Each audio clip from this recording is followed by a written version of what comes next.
السلام علیکم ورحمۃ اللہ وبرکاتہ۔ اعوذ باللہ السمیع العلیم من الشیطان الرجیم، بسم اللہ الرحمن الرحیم۔ ربی اشرح لی صدری ویسر لی امری واحلل عقدۃ من لسانی یفقہوا قولی۔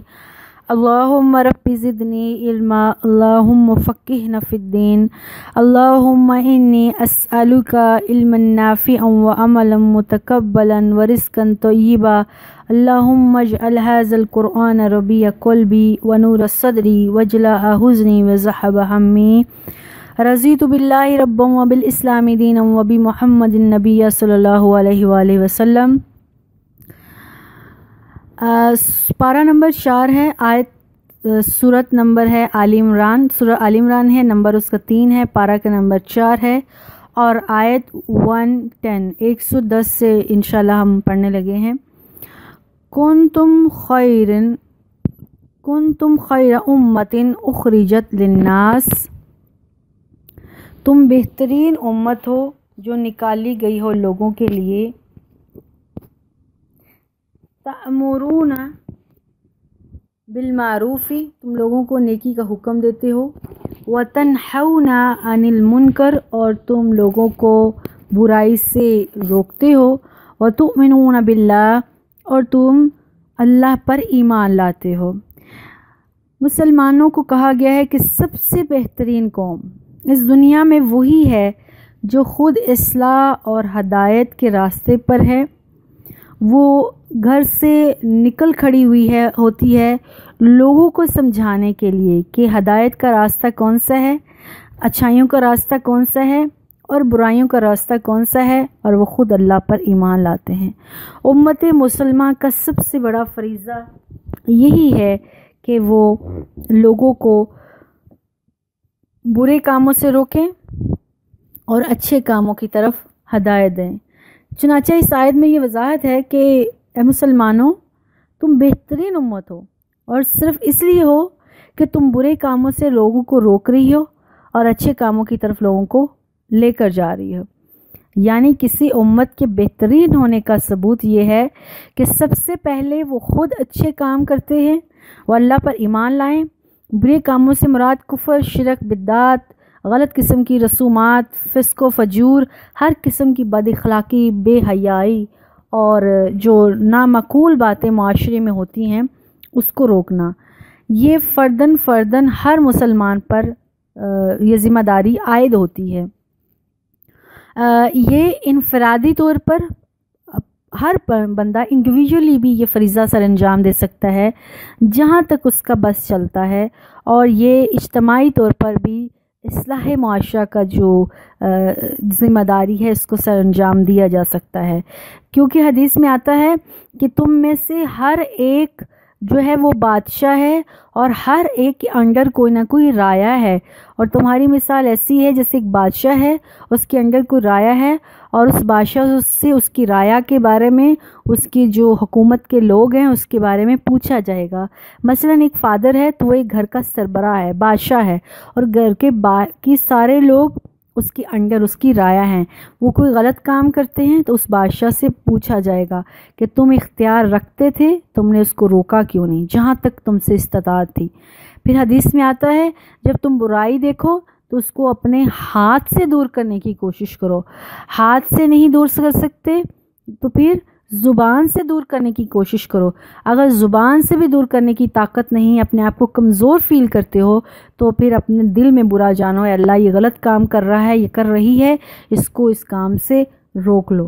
تو جب معاشرے میں انفرادی کوئی بیماری ہو جاتی ہے، انفرادی کوئی کسی بری بات کا، کسی بدعت کا، کوئی شرک کا یا اخلاقی برائی کا یا بے حیائی کا شکار ہوتا ہے، تو اس کا اتنا گناہ نہیں ہوتا جتنا وہ کوئی ایک پوری قوم اخلاقی برائی کے اندر زد میں آ جاتی ہے۔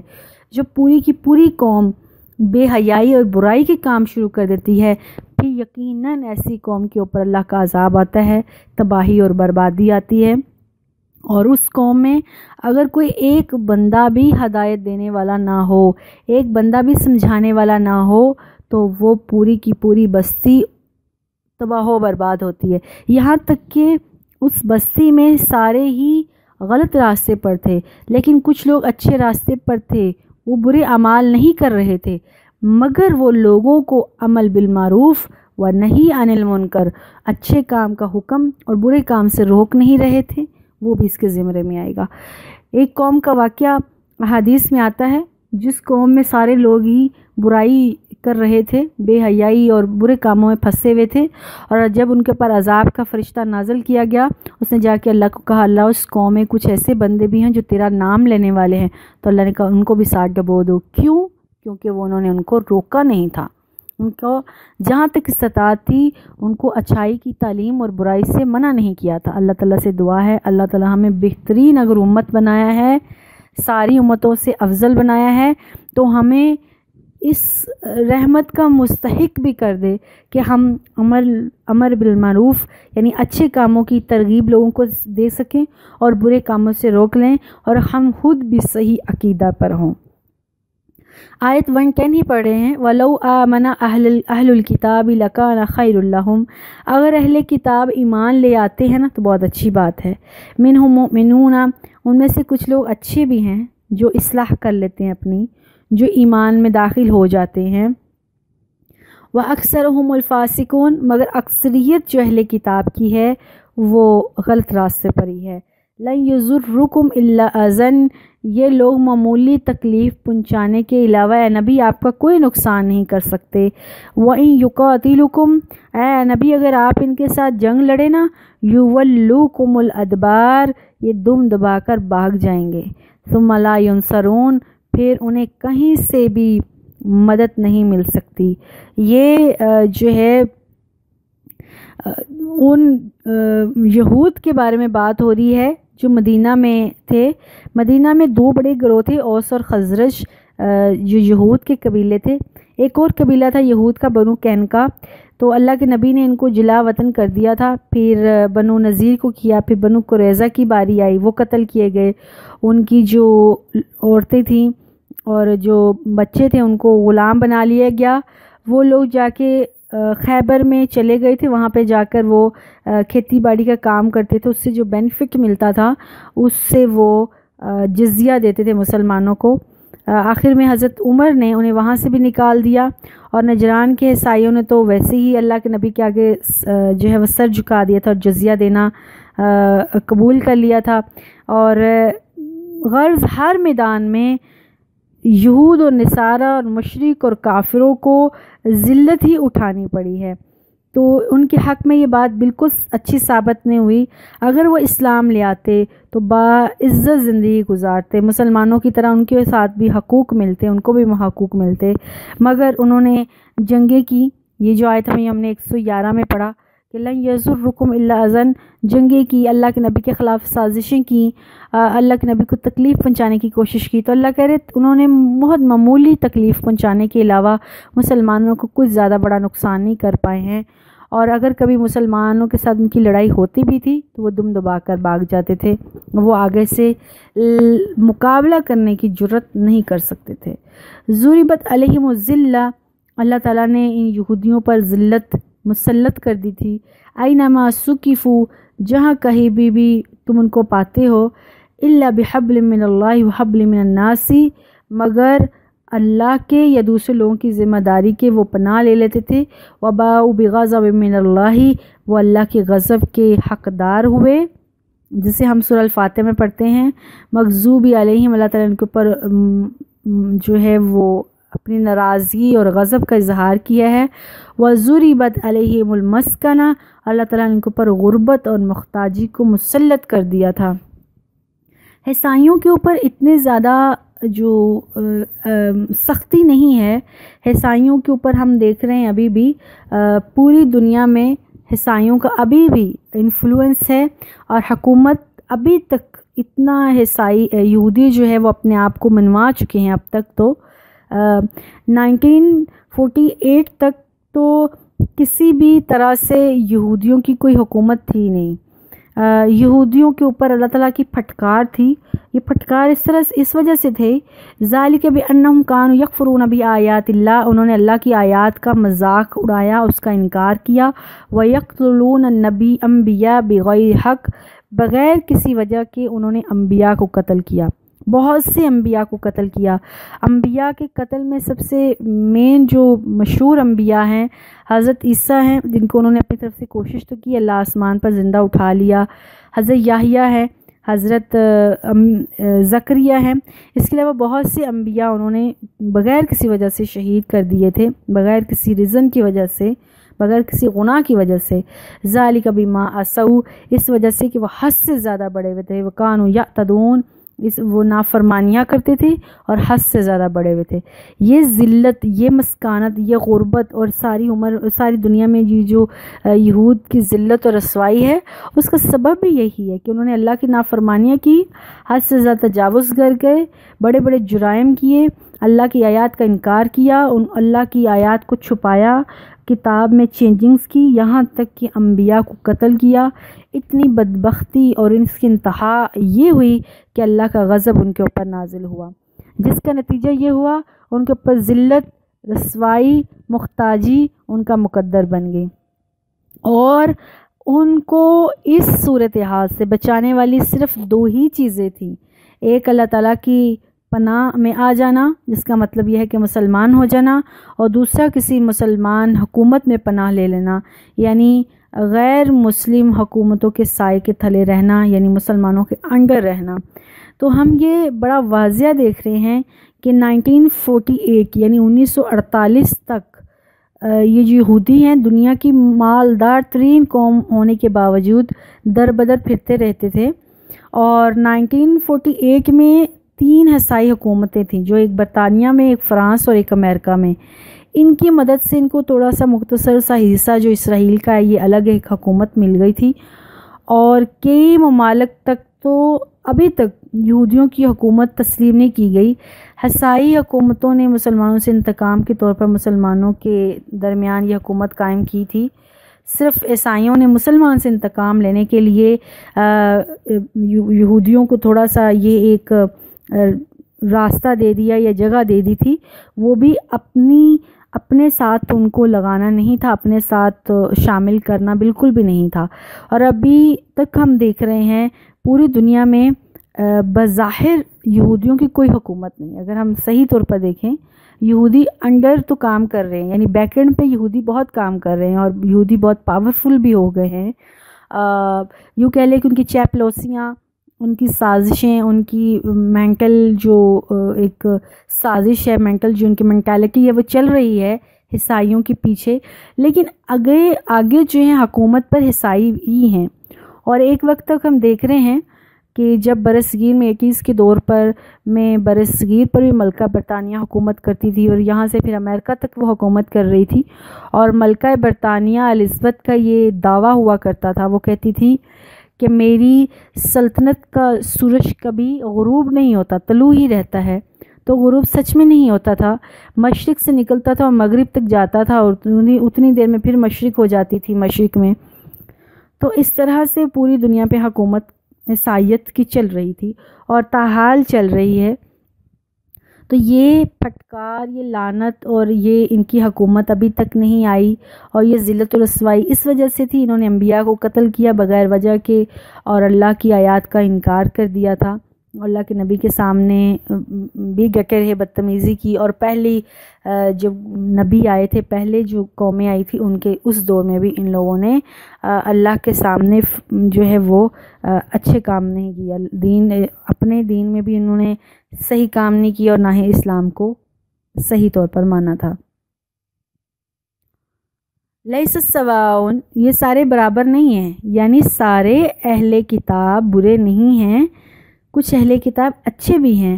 ومن اہل الکتاب امۃ قائمۃ یتلون آیات اللہ آناء اللیل وہم یسجدون. آیت 113 میں اللہ کہہ رہا ہے کہ سارے اہل کتاب ایک جیسے نہیں ہیں، ان میں سے کچھ ایسے ہیں جو حق پر قائم رہنے والے ہیں، وہ دن رات اللہ کی آیات پڑھتے ہیں، اللہ کے سامنے سجدہ کرتے ہیں، پہلے بھی میں بتا چکی ہوں، یہ آیت دراصل ان اچھے لوگوں کے بارے میں اتری ہے جو عیسائیت یا یہودیت میں بھی اچھے تھے اور بعد میں یہ لوگ ایمان لے آئے۔ اس میں جو فیمس نام ہے عبداللہ ابن اسلام رضی اللہ تعالیٰ عنہ، اور ان کے جو ساتھی تھے وہ اس طرح سے نجاشی بادشاہ جو حبشہ کا تھا، اس میں بھی بہت زیادہ خوبیاں تھیں۔ اس طرح سے اور بھی بہت سے لوگ تھے جو جب وہ اپنے دین پر تھے تب بھی وہ اچھے تھے، اور جب اسلام لے آئے تو تب بھی وہ اچھے تھے۔ یؤمنون باللہ والیوم الآخر، وہ اللہ پر ایمان لاتے تھے اور آخرت کے دن پر ایمان لاتے تھے۔ ویأمرون بالمعروف، اور وہ اچھے کاموں کا حکم دیتے تھے۔ وینہون عن المنکر، اور وہ برے باتوں سے روکتے تھے۔ ویسارعون فی الخیرات، اور وہ نیکیوں کے کاموں میں بھاگ بھاگ کر حصہ لیتے تھے۔ وَأُولَئِکَ مِنَ الصَّالِحِینَ، یہ نیک لوگ ہیں۔ وَمَا يَفْعَلُوا مِنْ خَيْرٍ فَلَنْ يَكْفَرَهُ، جو بھی بھلائی کا کام کرے گا اللہ تعالیٰ کہہ رہا ہے میں اس کی نہ قدری نہیں کروں گا۔ واللہ علیم بالمتقین، اللہ کہہ رہا ہے میں متقیوں کو بڑے اچھے طریقے سے جانتا ہوں۔ آیت 116 ہے، ان الذین کفروا لن تغنی عنہم اموالہم ولا اولادہم من اللہ شیئا، وہ لوگ، بے شک وہ لوگ جنہوں نے اللہ کا انکار کر دیا ہے۔ جب جو اللہ کو نہیں مانتا تو باقی لوگ اس کو کیوں مانیں؟ نہ ان کی مال نہ ان کی اولادیں ان کے کچھ کام نہیں آئی۔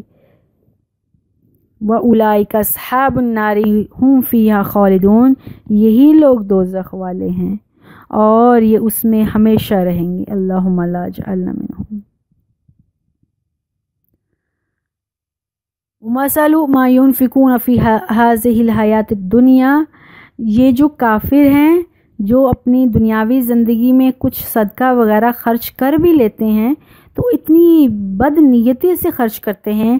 کمثل الريح فيها سر اصابت حرث قوم، ان کی مثال ایسے ہے جیسے ایک ہوا چلے اور اس میں جو بھی چیز، تیز ہوا، آندھی والی ہوا چلے، اور جو بھی چیز انہوں نے کھیتی وغیرہ اگائی ہوئی تھی وہ ہوا اس کو اڑا کر لے جائے۔ قوم ظلموا انفسهم فاہلکتہ، تو وہ کھیتی ساری کی ساری تباہ ہو جائے کیونکہ انہوں نے اپنے اوپر ظلم کیا ہے۔ جو شخص ایمان لاتا ہے اس کے سابقہ سارے گناہ معاف ہو جاتے ہیں، اور پچھلی جو کفر کی زندگی میں اس نے اچھے کام کیے ہوتے ہیں اللہ ان کو اس کا ثواب دے دیتا ہے۔ مگر اس کے برعکس جو کافر ہیں اگر وہ اللہ پر ایمان نہیں لاتے ہیں تو وہ دنیاوی زندگی میں اپنے کتنے بھی اچھے کام کر لیں، صدقات، خیرات، پل بنا دیں، کالج بنا دیں، یونیورسٹیز بنا دیں، اور ان کو آخرت میں اس کا کوئی صلہ ملنے والا نہیں ہے، کیونکہ ایمان 7+ نہیں ہے۔ ایمان کے ساتھ ان الذین وآمنوا وعملوا الصالحات، بے شک وہ لوگ جو ایمان لائے پلس وعملوا الصالحات، انہوں نے نیک عمل کیے۔ اگر آمنوا ہے وعملوا الصالحات نہیں، پھر بھی انسان جو ہے وہ اس خطرے میں ہی ہے، اور ان عامل الصالحات تو ہیں لیکن آمنوا نہیں ہے تو پھر تو بات بالکل گزری ہو گئی۔ اس لیے عامل الصالحات، اچھے کام کے ساتھ ساتھ ایمان ہونا بہت ضروری ہے۔ وما ظلموہم، ایسے لوگوں پر ظلموہم اللہ نے ظلم نہیں کیا، ولکن انفسہم یظلمون، انہوں نے خود ہی اپنے اوپر ظلم کر لیا۔ یا ایھا الذین آمنوا لا تتخذوا، اے ایمان والو نہ تم بناؤ بطانۃ من دونکم، تم اپنے علاوہ کسی غیر مسلم کو اپنا دوست نہ بناؤ، اپنا رازدان نہ بناؤ۔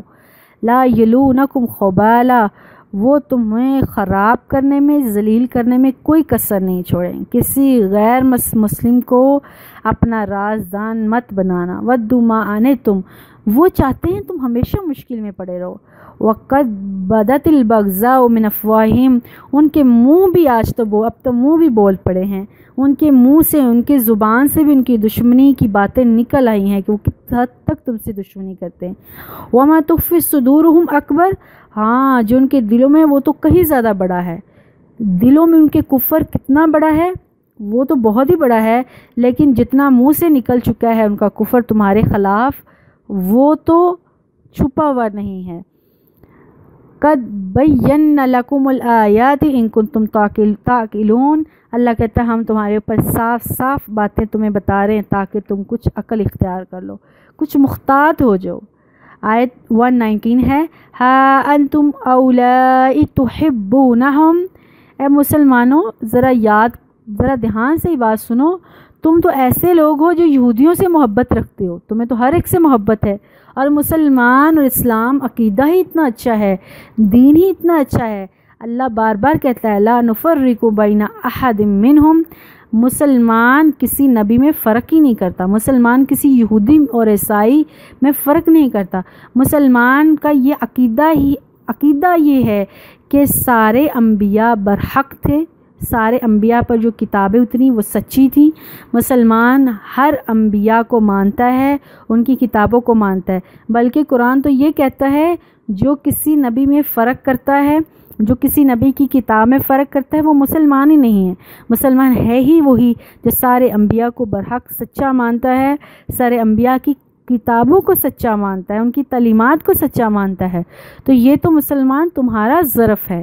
اللہ کہہ رہا ہے سنو ذرا دھیان سے، آیت 119 ہے، ہا انتم اولائی تحبونہم، تم تو وہ ہو جو یہودیوں سے محبت رکھتے ہو، ولا یحبونکم، وہ تم سے محبت نہیں کرتے، وہ تو چال بازیاں کرتے ہیں، وتؤمنون بالکتاب کلہ، حالانکہ تم تمام آسمانی کتابوں پر ایمان لاتے ہو، وَإِذَا لَقُوكُمْ قَالُوا آمَنَّا، لیکن وہ نہیں لاتے، وَإِذَا لَقُوكُمْ قَالُوا آمَنَّا، جب وہ لوگ تم سے ملتے ہیں تو کیا کہتے ہیں؟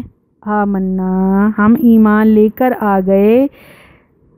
وَإِذَا خَلَوْا عَزُّوا عَلَيْكُمُ الْأَنَامِلَ مِنَ الْغَيْظِ، لیکن جب وہ تم سے علیحدہ ہوتے ہیں تمہارے اوپر ان کا غصہ اس قدر زیادہ ہے، تمہارے ساتھ دشمنی میں وہ اس قدر کوڑے ہوئے ہیں کہ وہ چاہتے ہیں کہ غصے کے مارے اپنی انگلیاں کاٹ جائیں۔ کل، اے نبی ان کو کہہ دو، موتو بغیظکم، اپنے ہی غصے میں جل مرو، ان اللہ، بے شک اللہ، علیم بذات الصدور، اللہ تعالیٰ تو دل کے بیتوں کو، رازوں کو بڑے اچھے طریقے سے جانتا ہے۔ آیت نمبر ہے 120، ان تمسسکم حسنۃ تسوہم، اے مسلمانوں اگر تمہیں کوئی اچھی بات پہنچتی ہے، تمہارا کچھ فائدہ ہو جائے تو ان کو برا لگتا ہے، وَإِن تُصِبْكُمْ سَيِّئَةٌ يَفْرَحُوا بِهَا، اور اگر ان کو کوئی بات پریشان کرتی ہے، تمہیں کوئی بات پریشان کرتی ہے، تم کسی مصیبت میں آ جاتے ہو تو کافر خوش ہو جاتے ہیں، وَإِن تَصْبِرُوا، بس اگر تم اب صبر کرو، وَتَتَّقُوا، اور اللہ سے ڈرتے رہو، لا یضرکم کیدہم شیئا، تو کافروں کی مکاری سازش تمہارا کچھ بھی نہیں بگاڑ سکتی، ان اللہ بما یعملون محیط، جو بھی تم کام کرتے ہو، جو بھی تم عمل کرتے ہو، جو بھی تم کر رہے ہو یا جو وہ کر رہے ہیں، اللہ تعالیٰ یقیناً اس ہر چیز کو گھیرے ہوئے ہے، اس کا احاطہ کیے ہوئے ہے۔ چنانچہ رسول اللہ صلی اللہ علیہ وسلم کو خطاب ہوا ہے یہاں پر کہ دین اسلام ہی غالب رہے گا، اور جو ان کے دلوں کے اندر بغض کی لہریں اٹھ رہی ہیں اللہ تعالیٰ تمہیں اس سے واقف کر دے گا، اور یہ لوگ تم سے جلتے جلتے غصے میں جل بھن جائیں گے، یہی کفر کا طریقہ کار ہے، اور ان کا مشن یہ ہے کہ تمہیں ہمیشہ تکلیف پہنچی رہے، اور جب تم پر کوئی خوشی آتی ہے تو جل جاتے ہیں، جب تمہیں تکلیف پہنچتی ہے تو خوشی کے مارے یہ پھولے نہیں سماتے ہیں۔ اے نبی ان سے دوستی سے پرہیز کرو، تم صبر کرو، ان کی سازشیں، ان کے پروپیگنڈے تمہارا بال بھی بیکا نہیں کر سکتے، کیونکہ اللہ تعالیٰ خود ان پر کڑی نظر رکھے ہوئے ہے۔ اسی آیت کے 118 سے 120 آیت کی جو 3 آیتیں ہیں، اللہ تعالیٰ نے کافروں سے دوستی لگانے کی ممانعت کی ہے اور اس کی وجوہات بتائی ہے۔ نمبر 1 کہ وہ تمہارے درمیان خرابی، فساد، بگاڑ پیدا کرنا چاہتے ہیں، اور ہر ممکن کوشش کرتے ہیں کہ مسلمانوں میں تفرقہ اور فساد، بغض اور عداوت پیدا ہو جائے۔ نمبر 2، کافر یہ چاہتے ہیں کہ ہمیشہ مسلمانوں پر ارضی و سماوی آفات اور پریشانیاں اور مصیبتیں آتی رہیں۔ نمبر 3، ان کے منہ سے بے اختیاری میں کبھی کبھی کوئی باتیں نکل جاتی ہیں، مگر ان کے اندر جو مواد پک رہا ہے وہ تو ان سے اس بات سے کہیں زیادہ ہے۔ اور نمبر 4، تم ان سے محبت رکھتے ہو، تم ان سے دشمنیاں نہیں رکھتے ہو، مگر وہ تم سے دشمنیاں رکھتے ہیں۔ اے مومنو، یہ تو تمہارا ظرف ہے کہ تم ان کی کتاب تورات پر ایمان لاتے ہو، حالانکہ یہ کتاب قرآن کے منکر ہیں، اور یہ اس منطق پر پہنچے ہوئے ہیں کہ تم سے دشمنیاں لگا کے رہیں گے اور تمہارے نقصان کر کے رہیں گے، مگر تم پھر بھی ان کے دوست ہو، ان کی خیر خواہی چاہتے ہو۔ نمبر 5، اور اگر کوئی تمہیں بلائی حاصل ہوتی ہے تو یہ تکلیف پہنچتی ہے ان کو، اور اگر تمہیں کوئی تکلیف پہنچتی تو خوش ہو جاتے ہیں۔ اور نمبر 6، اگر وہ تم سے کوئی خیر خواہی کی باتیں کرتے ہیں تو وہ بھی منافقت پر مبنی ہوتی ہیں، اس میں بھی ان کا اپنا فائدہ ہوتا ہے۔ ایک 6-7 پوائنٹ 118 اور 120 اب تک جہاں تک ہم نے پڑھا ہے، یہ رکوع تک 12 رکوع تک، یہ اللہ تعالیٰ نے کافروں سے دوستیاں نہیں لگانی، ان کے ساتھ کٹ جوڑ کر کے نہیں رہنا، یہ ساری باتیں کی ہے۔ آگے جو ہے وہ نیا موضوع ہے 121 آیت سے غزوہ احد کی تفصیلاً ساری باتیں آتی ہیں، اور اس میں کیا ہوا، رسول اللہ صلی اللہ علیہ وسلم نے کیا حکم دیا، مسلمان کس طرح سے شکست سے دوچار ہوئے، اور مسلمان پر کیسے رحمتیں آئیں، ان کو شہادتیں کیسے ملیں، کفار کا منہ کالا کیسے ہوا، یہ ساری تفصیل جو ہے وہ آگے 2-4 رکوع چل رہے ہیں، جس میں ساری کی ساری تفصیل ہے غزوہ احد اور تھوڑا بہت غزوہ بدر کا بھی۔ یہ انشاءاللہ ہم اپنے نیکسٹ لیکچر میں پڑھیں گے، یہ 121 آیت سے شروع ہوگا انشاءاللہ۔ آج بس اتنا ہی، والسلام علیکم ورحمۃ اللہ وبرکاتہ۔